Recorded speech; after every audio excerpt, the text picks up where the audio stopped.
એતસ્માદ પરમ કિંચિન મનઃ શુદ્ધ્યૈ ન વિદ્યતે.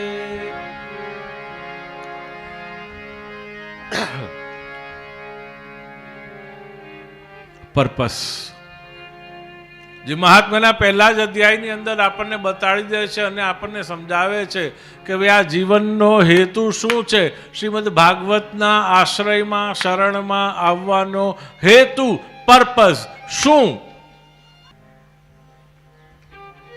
કથામાં આવવાનો આશય આ ન હોય અને ન હોય.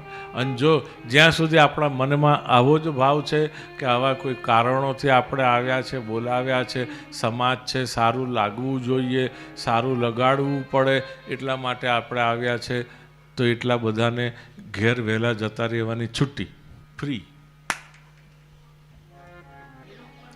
ચત્વારી તસ્ય વર્ધન્તે આયુર્વિદ્યા યશો બલમ. કોનું આ ચાર વસ્તુ વધે? આયુષ્ય, વિદ્યા, યશ અને બળ. આ ચાર વસ્તુ વધે. પણ કોની? નિત્યમ વૃદ્ધોપસેવિનઃ, જે હંમેશા વડીલોને,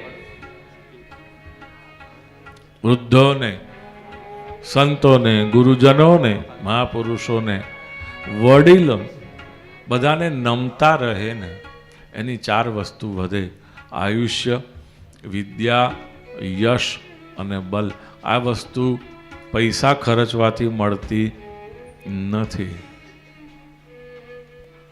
આ બધી આપણી સંસ્કારની બધી મૂડી છે, જે આપણને આપણા સંસ્કારના અર્પણથી પ્રાપ્ત થાય છે.